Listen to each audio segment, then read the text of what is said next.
4장 1절로 12절 말씀을 중심으로 해서 속죄제의 핏부림이라 하는 제목으로 말씀을 드리겠습니다. 레위기 1장은 번제에 관해서 규정을 하고 있습니다. 번제란 뭐냐? 번제는 우리의 일반적인 죄를 사하기 위해서 예수님이 희생제물이 되신 것이다. 그래서 번제는 우리가 예수 믿어 구원받고 의롭다함을 나타내는 것입니다. 레위기 2장은 소제를 규정하고 있습니다. 소제는 뭐냐? 피가 없는 곡물로 드리는 제사인데 이 소제는 예수 믿고 구원받은 사람이 하나님께 감사해서 드리는 헌신과 봉사를 의미한다. 그랬습니다. 레위기 3장은 뭐냐? 화목제라 했는데 이 화목제는 뭐냐면 예수 믿고 구원받은 사람이 기쁘고 감사해서 그 기쁨의 표현으로 드리는 제사라 그랬습니다. 그러면 번제 지나고 소제 지나고 화목제 지나면 하나님이 그 정도로 예수 믿고 의롭다함을 얻고 헌신 봉사하고 기뻐하면 그걸로 끝날 만한데 또 4장 5장에 가서 속죄제와 속건제는 또 뭐냐 그 말이에요. 4장 5장에 가면 얼마나 피 얘기가 많이 나옵니까? 아주 온통 빨갛습니다. 레위기 4장도 피 얘기가 온통 있고 5장도 피가 많이 있습니다. 왜 이렇게 많은 피 얘기를 해서 날도 더운데 공포감을 조성하느냐? 이렇게 질문을 할 사람도 있겠습니다만은 우리가 두려워할 것은 우리 죄를 사는 피가 두려운 게 아닙니다. 우리가 두려워할 것은 바로 하나님과 우리를 분리시키는 죄를 두려워해야 될 것입니다. 우리는 뭘 두려워하면 안 됩니까? 피를 두려워하면 안 돼요. 뭘 두려워해야 됩니까? 죄를 두려워해야죠. 우리가 두려워할 것은 죄지 죄를 사하는 피가 아니다 그 말입니다. 하나님께서 우주를 통치하시는 데는 몇 가지 대원리가 있습니다. 하나님은 대원리 몇 가지를 가지고 우주를 통치하시는데 예를 들면 그 가운데 심은 대로 거두리라 이런 대원리도 있습니다. 그런데 레위기를 통해서 하나님이 말씀하시는 대원리는 뭐냐면 피 흘림이 없이는 죄사함이 없느니라 이 원리인 것입니다. 히브리서 9장 22절에도 이 말씀이 반복이 되어 있습니다. 사람이 죄를 용서받고 싶으면 반드시 피 흘림이 있어야 된다. 그런데 죄 있는 흠 있는 제물의 피가 아니라 흠이 없는 제물의 피가 흘려져야 된다 하는 것이 하나님이 우주를 통치하시는 대원리인 것입니다. 그러므로 우리의 죄 때문에 레위기 4장을 보면 성막의 휘장도 피투성이요 또 금제단의 뿔도 피투성이요 번제단 밑에도 피투성이요 제사장 옷은 피가 튀기어 피투성이고 다 피투성인 것입니다. 이 피를 볼 때에 두렵다고 느낄 것이 아니라 죄인들은 저 피로 말미암아 내가 죄 사함을 받았고 내 양심의 고통에서 해방되었구나 생각하고 그 피를 감사해야 될 것입니다. 우리가 레위기 4장을 대하면서 갖는 의문은 뭐냐 하면 하나님이 번제를 있고 소제도 있고 화목제도 있으면 그걸로 끝낼만 하신데 왜 속죄제와 속건제 이것을 4장 5장에 또 규정하고 계시느냐? 속죄제가 무엇을 위해서 또 필요하냐? 이런 질문을 해볼 수 있습니다. 속죄제는 두 가지 때문에 필요한 것입니다. 첫째로는 예수 믿고 구원받은 사람도 죄를 짓기 때문에 필요한 것입니다. 예수 믿어서 구원받았다 그것으로 다 되는 것이 아닙니다. 구원받은 사람도 그 후에 또 죄를 짓고 연약해서 죄에 넘어지고 하기 때문에 예수 믿고 구원받은 이후에 지은 죄도 사함을 받아야 되기 때문에 속죄제가 필요한 것입니다. 우리가 예수 믿고 구원받으면 죄를 더 이상 안 짓느냐? 이 질문에 대해서 사도 요한은 분명히 대답을 합니다. 요한일서 1장 8절에 만일 우리가 죄 없다 하면 스스로 속이고 또 진리가 우리 속에 있지 아니할 것이라 그랬습니다. 우리가 예수 믿어 구원받아도 나는 이제 죄 안 짓는 사람이 됐다 그렇게 말한다면 그는 거짓말쟁이에 불과하다 그 말입니다. 우리가 출애굽의 역사를 봐도 이스라엘 백성이 애굽에서 바로 왕에게 얼마나 많은 고통을 당했습니까? 그래서 하나님의 위대한 역사로 10가지 재앙을 거쳐서 이스라엘 백성이 출애굽을 했습니다. 요단강을 맨땅처럼 홍해를 맨땅처럼 건너서 지나왔습니다. 애굽의 모든 군대는 홍해에 다 하나도 빠짐없이 빠져 죽었습니다. 그래서 모세와 이스라엘 백성들은 출애굽기 15장에 위대한 모세의 노래를 불렀습니다. 여호와는 나의 힘이요 노래심이요 나의 구원이시로다. 그가 나의 하나님이시로다 하면서 놀라운 구원을 노래했습니다. 이 홍해를 건넌 사건은 이스라엘 백성이 마귀의 그 지배에서 벗어나고 하나님의 백성이 됐다, 구원받은 하나님의 백성이 됐다 하는 것을 예표하는 것입니다. 그런데 홍해를 건너온 다음에 이스라엘 백성은 광야에서 아무 죄도 없었습니까? 아무런 적도 없었습니까? 아닙니다. 이스라엘 백성들은 광야에서 내부의 적도 있었고 외부의 적도 있었습니다. 내부에는 모세와 아론의 지도력에 대항하는 고라, 다단, 아비람, 온과 같은 적이 있었고 외부적으로는 아말렉 군대가 뒤에서 치는 아말렉과의 전쟁도 해야 됐고 혹은 발람, 발락과 같은 거짓 선지자들과 싸워야 했던 것입니다. 그러므로 내부의 적도 있고 외부의 적도 있었습니다. 홍해를 건넌 후에도 이스라엘 백성들은 때로는 내부의 적에 넘어지기도 하고 외부의 적에 패배하기도 했던 것입니다. 오늘 우리가 예수 믿고 구원받아 헌신하고 기쁨을 표현한 성도가 되었고 이제는 지옥 가기 다 틀린 그런 구원받은 하나님의 백성이 됐다 할지라도 우리는 우리 속에 아직도 두 가지 적을 가지고 있습니다. 하나는 내부의 적이요 또 하나는 외부의 적입니다. 내부의 적은 뭐냐? 우리의 죄성입니다. 우리의 타락한 부패성입니다. 사도 바울은 이것을 가리켜서 육신이라고 말했습니다. foolish. 이 육신이 우리 속에 아직도 남아있다 그랬습니다. 또 외부의 적도 있는 것입니다. 외부의 적은 마귀여 그 졸개인 귀신들입니다. 이 마귀와 귀신들은 성도들을 시기해서 어떻게든지 죽이고 멸망시키고 망하게 하려고 온갖 역사를 다 하고 있습니다. 여러분이 자녀들이 혹은 가정이 원인도 모르게 이렇게 저렇게 당하는 일이 있다면은 귀신의 역사를 의심하고 믿음으로 대적해서 물리치시기를 주의 이름으로 축원합니다. 그러므로 우리는 예수 믿고 구원받았다고 할지라도 우리가 아직도 내외에 적이 있고 이 적과의 싸움에서 때로는 실패하고 넘어지고 죄를 짓기 때문에 번죄만으로 되는 것이 아니라 예수 믿고 난 이후에 지은 죄를 해결함을 받기 위해서 속죄제가 필요한 것이다 그 말입니다. 예수 그리스도는 번죄 제물이 되셨을 뿐만 아니라 속죄 제물도 되셨습니다. 그러므로 우리가 예수 믿어 처음 구원받을 때에도 예수님의 피가 필요하지만은 예수 믿고 나서도 죄를 사함받고 하나님과의 가까운 관계를 유지하기 위해서 속죄 제물이 된 예수님의 보혈이 필요한 것입니다. 우리는 구원받은 하나님의 자녀가 됐다 할지라도 날마다 우리 죄를 자박하고 그리고 예수 그리스도의 피로 씻음받아 하나님과 가까운 관계를 유지하며 사시기를 주의 이름으로 축원합니다. 첫째로 예수 믿고 난 이후에 지은 죄 때문에 속죄제가 필요합니다. 두 번째로는 죄 가운데에는 몰라서 짓는 죄도 있습니다. 무지로 말미암아 혹은 부지 중에 짓는 죄도 있기 때문에 속죄제가 필요한 것입니다. 속죄제가 필요한 이유를 거기 레위기 4장 2절에 이렇게 기록하고 있습니다. 이스라엘 자손에게 고하여 이르라 누구든지 여호와의 금령 중 하나라도 그릇 범하였으면 속죄제사를 드리라 그랬습니다. 여호와의 금령이라고 하는 것은 하나님이 금지하신 명령입니다. 이렇게 하지 마라 하고 금한 명령입니다. 그것을 그릇 범하였다. 그릇이라고 하는 것은 영어로는 unintentionally 고의성이 없게 부지 중에 무지해서 죄를 범하는 경우도 있기 때문에 그런 죄를 씻음받기 위해서 속죄제사가 필요하다 그 말이에요.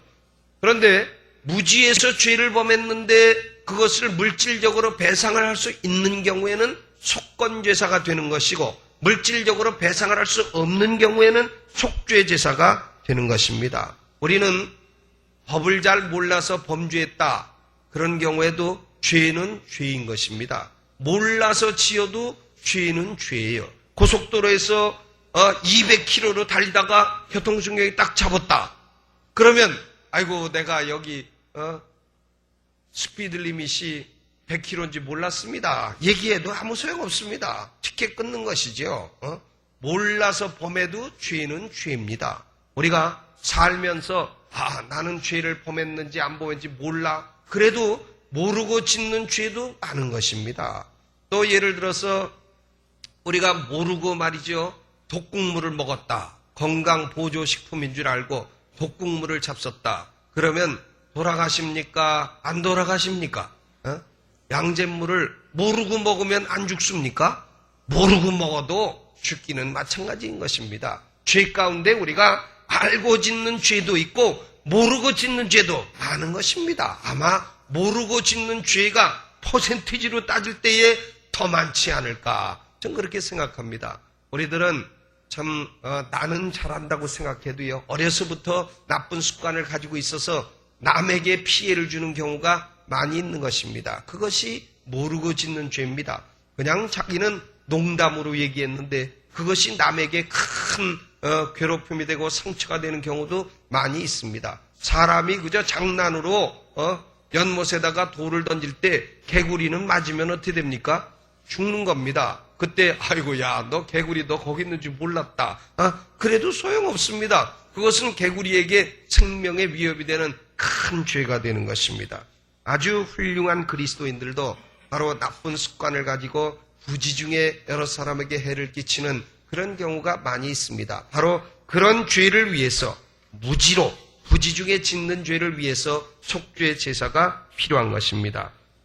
요한일서 1장 9절에 만일 우리가 우리 죄를 자백하면 저는 미쁘시고 의로우사 우리 죄를 사하시며 모든 불의에서 우리를 깨끗게 하실 것이요, 이렇게 말씀하셨습니다. 그러므로 우리는 내가 알고 짓는 죄도 있고 모르고 짓는 죄도 있는데 이런 모든 죄를 하나님께 자백하고 예수 그리스도의 피로 씻음받게 되면 하나님은 우리를 모든 불의에서 깨끗게 하실 것입니다. 그러므로 우리 성도들이 왜 번죄로 충분하지 속죄제를 또 정하셨느냐, 이런 질문을 해서는 안 됩니다. 로만 캐톨릭 사제들은요, 개신교를 향해서 이런 얘기합니다. 너희들은 영세받고 즉 침례받고 난 이후에 지은 죄를 처리할 수 있는 시스템이 있느냐? 캐톨릭에는 고해성사라는 게 있어서 그것을 잘 처리할 수 있다, 이렇게 말합니다. 그러나 우리 개신교는 성경을 그대로 믿는 것이고 성경에는 번죄로 말미암아 죄사함 받고 구원받는 그런 것도 있지만은 속죄제로 말미암아 자백하면 그 피로 씻음 받는 그것도 우리 개신교에는 있는 것입니다. 아멘. 그러므로 우리가 예수 믿고 구원받은 사람은 신부한테 가서 뭘 잘못했습니다 고해할 필요 없습니다. 하나님께 직접 고백하면 하나님은 속죄제 피로 우리의 죄를 씻으시고 우리를 정결케 하실 줄로 믿습니다. 여러분, 죄를 가지고 계시지 마시고 속죄제 피로 씻음받아 하나님과 가까운 관계를 유지하시기를 바랍니다. 여기 레위기 4장을 보면 속죄제가 복잡합니다. 4가지 종류가 있습니다. 신분에 따라서 제물도 다르고 그리고 제사의 방법도 다릅니다. 거기 3절을 보세요. 만일 기름 부음을 받은 제사장이 범죄하여 백성으로 죄를 있게 하였으면 그 범한 죄를 인하여 흠없는 숫송아지로 속죄제물을 삼아 여호와께 드릴지라 그랬습니다. 제사장이 범죄한 경우에 드리는 속죄제도 있습니다. 이것은 제물이 뭐냐? 흠없는 숫송아지가 되어야 됩니다. 그러면 제사장은 자기가 죄를 지었다, 그래서 백성들이 피해를 보게 됐다. 그러면 숫송아지를 갖다가 흠없는 숫송아지를 자기가 손을 얹어서 안수기도를 하고 그리고는 그 숫송아지를 죽여서 그래서 그 피를 가지고 3번 뿌립니다. 먼저 성소에 들어가 휘장 앞에 7번 뿌리고 그 다음에는 한 걸음 물러서서 향을 분향하는 분향단에 뿔이 있습니다. 그 뿔에다가 또 피를 바르고 그리고 나와서 번제단에 남은 피를 다 쏟고 내장의 기름과 그리고 콩팥과 간 위에 덮인 거풀을 갖고 다 태워서 여호와께 화제로 제사를 드리고 나머지는 진 밖에 갖다가 다 불태워서 그래서 없앰으로 제사장의 지은 죄를 사함받을 수 있게 되는 것입니다. 두 번째로 13절에 보면 이스라엘 온 회중이 죄를 범하였을 때 여호와의 금령 중 하나를 그릇범했을 때 그때도 속죄제를 드려야 된다. 이스라엘 온 백성의 속죄제도 제물은 숫송아지로 똑같습니다. 단지 안수는 장로들이 하는 겁니다. 이스라엘의 장로들이 안수하는 것입니다. 또 세 번째로 4장 22절에 보면 족장의 속죄제가 있습니다. 만일 족장이 그 하나님 여호와의 금령 중 하나라도 부지 중에 범하여 허물이 있었거든.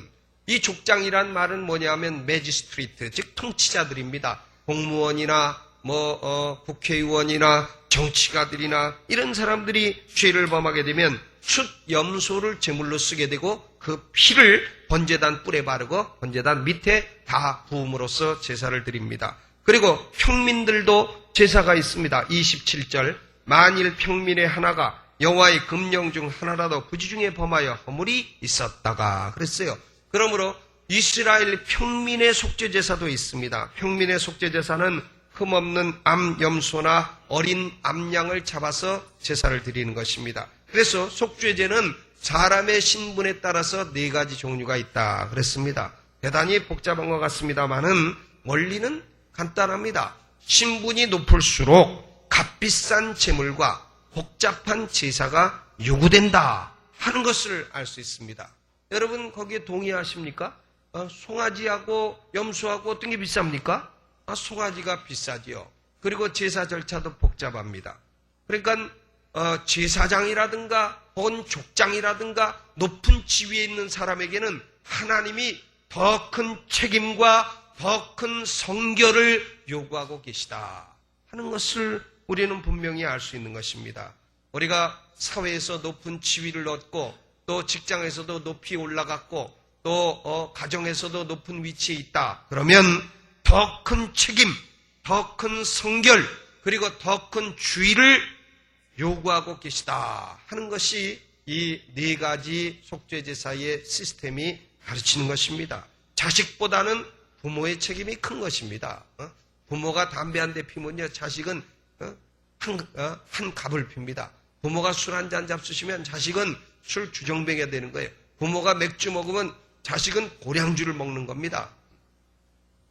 일반 백성들보다는 공무원과 정치가의 책임이 더 큰 것입니다. 정치가 한 사람이 말 잘못하고 정치가 한 사람이 판단 잘못하면 온 백성이 다 고통을 받게 되는 것입니다. 책임이 더 큰 것이지요.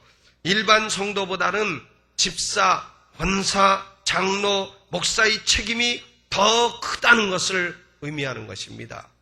일반 성도가 동네에서 좀 소문이 나쁘게 났다. 그러면 사람들은 아이고 저분이 강남중앙 침략에 나간 지 며칠 안 돼서 저래. 그럴 거 아니겠어요? 저도 28에 예수 믿고 처음 교회 나가지고 설교 듣고 기쁘면 나가서 담배 한 대 피고 또 찬양 듣고 기쁘면 나가서 또 담배 한 대 피고 이렇게 했는데 사람들이 볼 때 저 청년이 예수 믿은 지 며칠 안 되니까 저렇게 설교 듣고 기쁘면 나가서 담배를 피는구나 이해를 해주지만은요.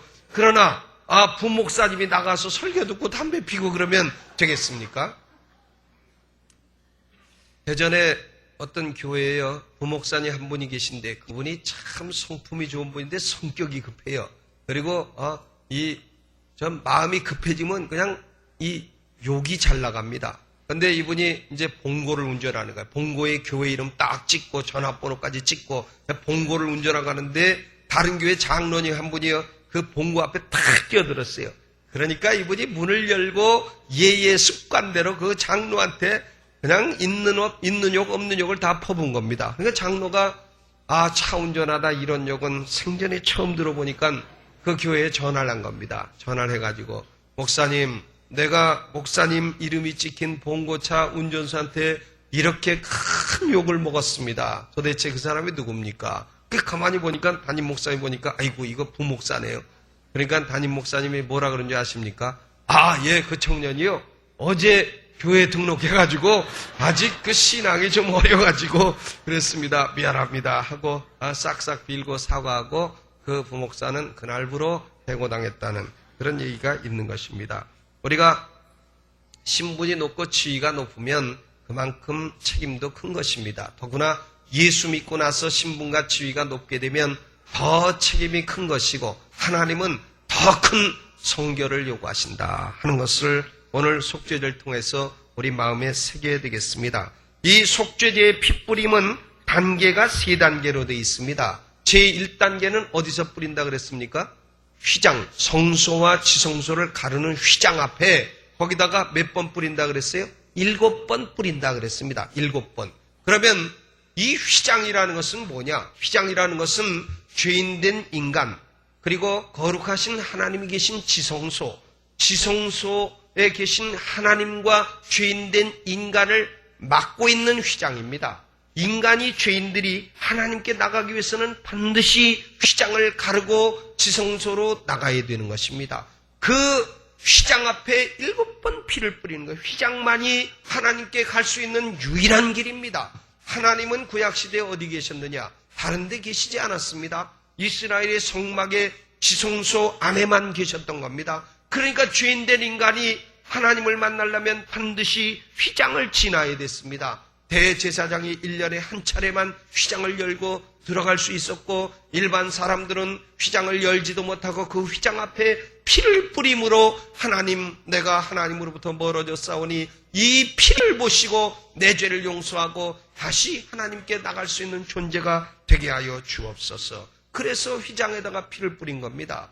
휘장 앞에 피를 뿌린다고 하는 것은 우리 인간의 모든 죄는 궁극적으로 하나님 앞에 지은 죄라 하는 것을 의미합니다. 사람의 돈을 떼어먹어도 그 죄는 하나님 앞에 지은 죄요, 사람과 간음을 했어도 그 죄는 하나님 앞에 지은 죄입니다. 그래서 누가복음 15장 18절에 탕자가 이렇게 말했습니다. 내가 일어나 아버지께 가서 이르기를 아버지여, 하늘과 아버지께 죄를 얻었습니다. 탕자는 아버지의 유산을 받아서 먼 나라에 가서 다 탕진했습니다. 아버지께 죄를 지었지만은 그러나 먼저 하나님께 죄를 지었다 고백하지 않습니까? 시편 51편 4절의 다윗의 고백도 마찬가지입니다. 내가 주께만 범죄하여 주의 목전에 악을 행하였습니다. 그러므로 모든 죄는 하나님 앞에 짓는 죄인 것입니다. 그렇기 때문에 하나님 계신 지성소 앞에서 그 휘장에다가 피를 뿌리는 것입니다. 피는 왜 7번 뿌려야 됩니까? 7이라고 하는 것은 완전수입니다. 피에는 더 이상 붙일 것도 없고 뺄 것도 없고 이 피의 속죄는 완전한 것이다 하는 것을 의미하는 것입니다. 이 모든 피뿌림은 결국은 그림자요, 실체는 예수 그리스도의 골고다 언덕의 십자가의 보혈입니다. 우리 죄인들은 십자가 보혈에 흘려진 그 피로 말미암아 하나님께서 지성소와 성소를 가르는 휘장을 위로부터 아래로 다 찢어주시고, 그래서 이제는 죄인들이 예수 그리스도의 피로 말미암아 내 죄가 사함받았다 믿는 사람들은 이제는 담대히 하나님 계신 지성소 앞으로 나갈 수 있게 된 것입니다. 피를 통과하지 않고서는 하나님께 나갈 수 없습니다. 여러분이 죄를 가지고 계십니까? 나는 내 죄를 내가 노력해서 좀 어떻게 좀 갚아보겠다, 그런 생각은 잊어버리세요. 아무리 노력해도 죄를 더하면 더했지 죄사함 받을 수 있는 길은 없는 것입니다. 우리 인간이 아무리 죄가 많아도 예수 그리스도의 피뿌림을 받게 되고 예수를 믿어 그 피를 의지하게 되면 어떤 죄라도 완전하게 다 씻어주시는 것입니다. 알고 지은 죄나 모르고 지은 죄나 예수 믿기 전에 지은 죄나 믿고 난 후에 지은 죄나 예수님의 피는 다 씻어주시기에 넉넉한 보혈인 줄로 믿으시기를 주의 이름으로 축원합니다. 그러므로 죄가 있는 사람은요, 딴 얘기하지 마세요. 하나님, 내가 이 죄 있는데 내가 선을 해가지고 좀 갚아볼랍니다. 이런 생각 갖지 마세요. 오로지 하나님 예수의 흘린 피로 내 죄를 씻어주옵소서, 그렇게 기도하시면 하나님께서 그 기도를 기뻐하시고 죄를 사해 주시는 줄로 믿으시기를 주의 이름으로 축원합니다.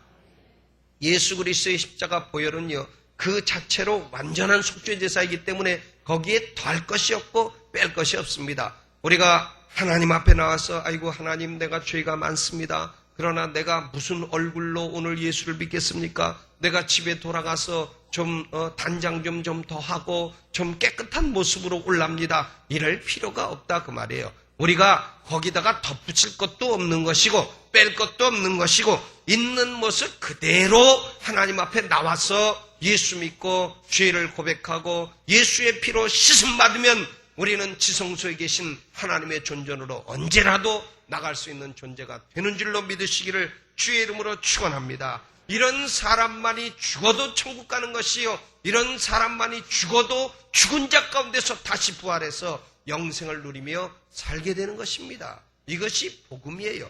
피를 통과하지 않고서는 아무도 영생 천국을 얻을 수가 없는 것입니다. 두 번째로 제사장은 이제 성소 휘장에 7번 뿌리고 한 발자국 뒤로 물러나서 이제 향을 피우는 금향단이 있습니다. 아카시아 나무로 만든 향단인데 사각형으로 되어 있습니다. 거기를 금으로 이제 도금을 해서 만들었는데 이 사각에 뿔이 있습니다. 숯불 같은 뿔이 있는데 그 뿔에다가 피를 바르는 것입니다. 그러면 향단은 무엇을 의미합니까? 기도를 의미합니다. 기도도 예수 그리스도의 피를 통과해야 하나님이 받으시는 기도가 된다 그 말입니다. 예수의 피를 의지하지 않는 기도는 소용없는 기도예요. 그것은 염불이요. 그것은 중언부언의 기도에 불과한 것이다 그 말입니다. 요새는 불교 신자들도 기도하러 간다 그래요. 근데 좋습니다. 뭐 안 하는 것보다야 하고 반성하는 게 좋겠지요. 그러나 예수 그리스도의 피를 믿지 않는 기도는 하나님이 들으시는 기도가 아님을 알아야 됩니다. 예수 그리스도의 피를 통과해야 우리의 기도도 하나님이 받으신다 그 말입니다. 세 번째로 이제 남은 피는 성소를 나와서 번제단 밑에다가 다 쏟는 것입니다. 번제단은 무엇을 의미합니까? 그것은 자신을 다 드리는 희생과 헌신을 의미합니다. 우리가 하나님을 위해서 헌신하고 희생하고 그렇게 한다 할지라도 예수 그리스도의 피가 있어야 하나님이 그 희생과 헌신을 받으시는 것입니다. 예수 믿지 않는 사람들도요, 보면 뭐 선한 일을 많이 합니다. 양로원도 하고 고아원도 하고 뭐 애국심도 발휘하고 많이 합니다. 그런데 피의 공로를 의지하지 않는 희생과 헌신은 하나님께 연락되지 않는 것입니다. 그런 선행봉사는 인간 차원에서 끝나는 것이지 하나님이 보시기에 천국에서 상을 주시는 선행봉사가 되지는 않는다는 것입니다. 가인의 제사와 아벨의 제사에서 보듯이 가인은 피 없는 제사를 드렸습니다. 아벨은 피 있는 제사를 드렸습니다. 하나님은 가인의 제사를 배척하시고 아벨의 제사만 받으셨다 하는 것이 성경의 교훈입니다. 그러므로 우리는 예수님의 피로 말미암아 하나님께 나갈 수 있고 예수님의 피를 의지해서 기도를 올릴 수 있는 것이고 예수님의 피를 의지해서 하나님께 참된 헌신과 봉사를 올릴 수가 있는 것입니다. 이제 결론을 맺겠습니다. 속죄 제사의 결론은 뻔한 것입니다. 우리는 예수 믿고 난 후에 지은 죄, 이것을 소홀히 해서는 안 된다는 걸 말하는 것입니다. 또 부지 중에 무지로 지은 죄, 이것도 소홀히 하지 말고 잘 처리해야 된다 하는 것이 속죄제의 교훈입니다. 제가 사역자들과 아침마다 예배를 드리는데요, 오늘의 양식이라는 조그만 책자를 가지고 예배를 드립니다. 거기 7월 29일자에 보면 이런 얘기가 기록되어 있습니다.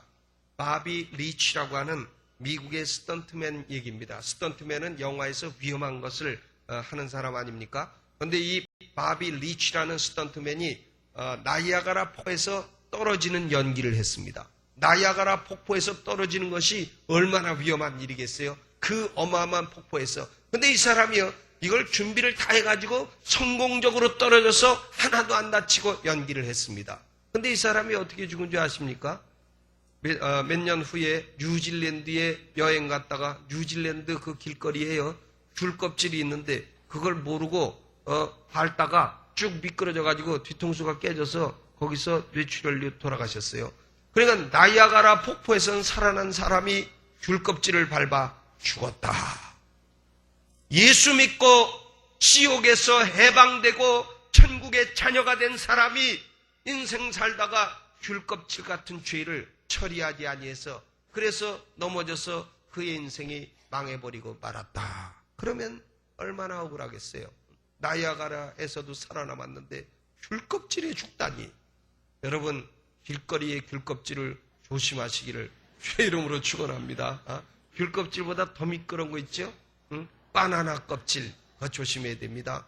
또 우리 장로님도 목욕탕에서 넘어지셔서 다치셨다 이제 회복되셨는데 목욕탕 아주 조심해야 됩니다. 이 목욕탕 물에는요, 미끄럽게 만드는 그런 걸 다 타기 때문에요, 목욕탕 바닥이 언제나 미끄러운 겁니다. 그러니까 목욕탕 걸을 때는요, 조심조심 사뿐사뿐 걸어야 됩니다. 6.25 전쟁에도 살아남은 사람이 목욕탕에 미끄러져 돌아가셨다. 그러면 되겠습니까?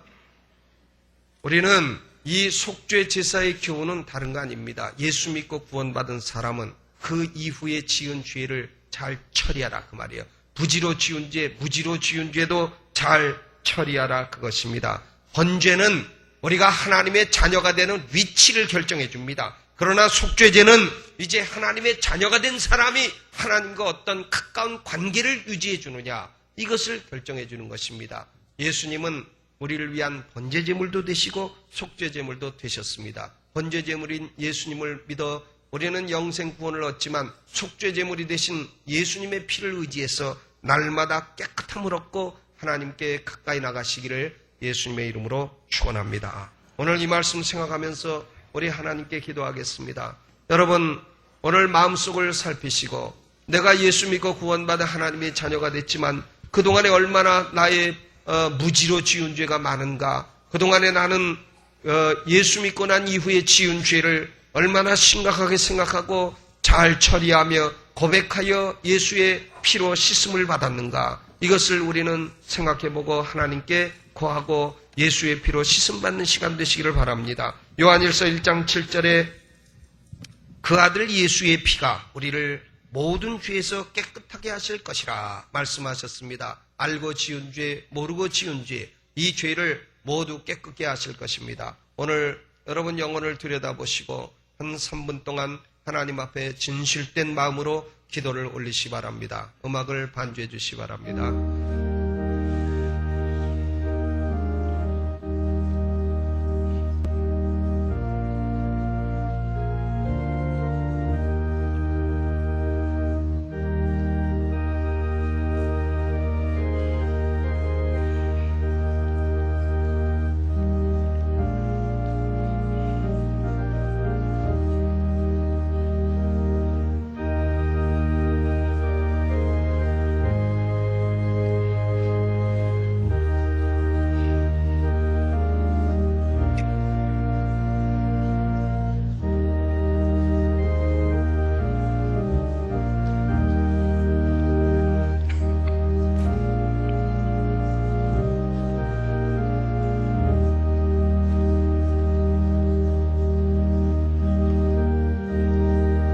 우리의 지옥 갈 죄를 위하여 번제제물이 되어주신 예수님 감사합니다.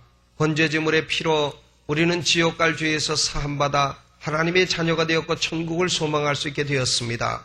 그러나 하나님의 자녀된 이후에도 우리를 위하여 속죄 제물이 되어주시고 우리가 하나님의 금령을 구체적으로 범했을 때에 또한 사함받을 수 있는 속죄제의 피를 흘려주신 것을 감사합니다. 주님, 우리는 늘 우리 자신을 바라보게 하시고 아침에도 반성, 점심에도 반성, 저녁에도 반성, 하루에 삼성을 하며 지내게 하여 주옵소서. 그리함으로 우리가 모르고 지은 죄나 예수 믿고 난 이후에 지은 죄를 소홀히 하지 말게 하시고 하나님 아버지여, 우리의 생애가 늘 정결한 심령이 되어 하나님께 가까이 동행하는 생애가 되게 하여 주옵소서. 하나님 아버지, 우리는 참으로 이 놀라운 구원의 역사를 체험하며 살아갈 때에 하나님께서 우리의 영혼에 늘 빛으로 거하여 주시고 우리의 영혼이 빛으로 충만한 영혼이 되게 하여 주옵소서. 예수님의 이름으로 기도하옵나이다. 아멘.